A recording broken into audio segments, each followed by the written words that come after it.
ঢাকের তালে কোমর দোলে খুশিতে নাচে মন। বৃষ্টি ভেজা দশমীতে মায়ের বিদায়, দশমীতে শান্তির বার্তায় মমতা।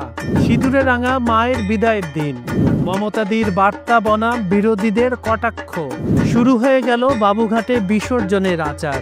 দশমীর বেলায় বৃষ্টি মাথায় মা পাড়ি দিলেন কৈলাসে। মা আসছে আবেগের পরশ গায়ে মাখতে মাখতে কখন যেন দশমীর ক্ষণ চুপি চুপি এসে উপস্থিত হলো।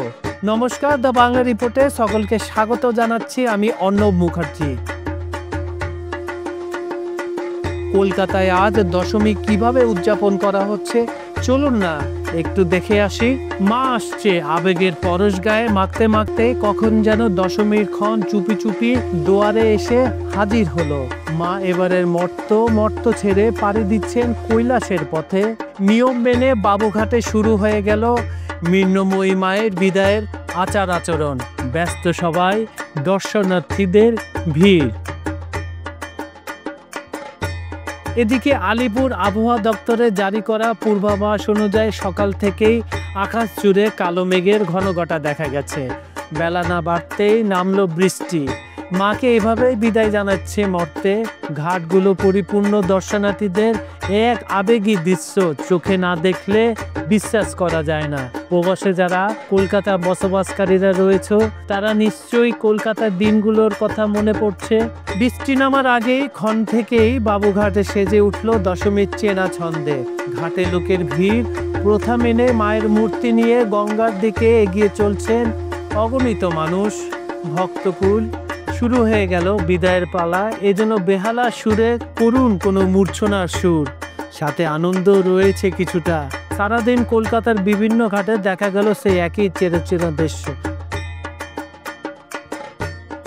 সারাদিন কলকাতার বিভিন্ন ঘাটে দেখা গেল সেই চিরচেনা দৃশ্য।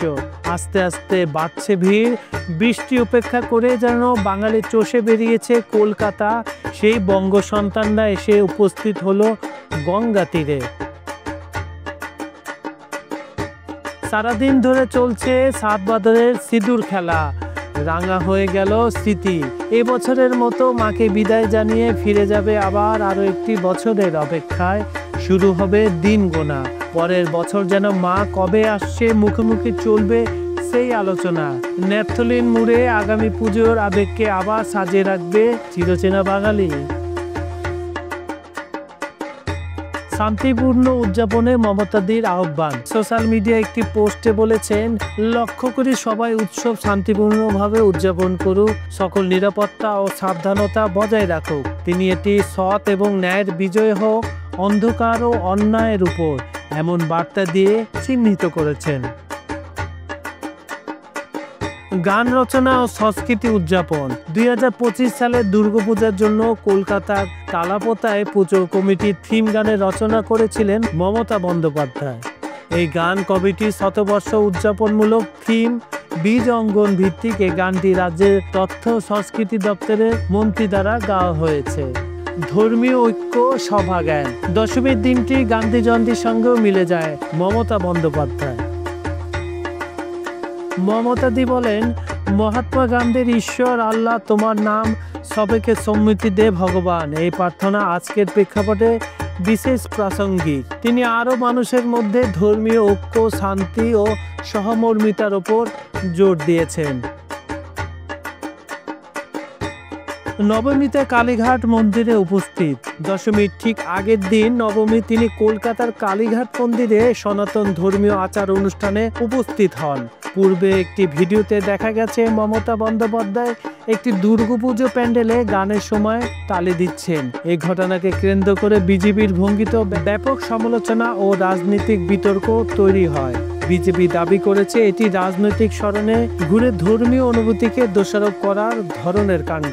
কিন্তু মমতাদি থামেননি। তিনি তার স্বভাব চেরা আবেগ দিয়ে বাঙালিকে একত্রিত করতে চাইছেন। পূজা শেষে আরো তাজা আপডেট পেতে দ্য বাংলা রিপোর্টে সাবস্ক্রাইব করুন, লাইক দিন এবং শেয়ার করুন। দেখা হবে পরবর্তী রিপোর্টে। Arnab Mukherjee, the Bangla report.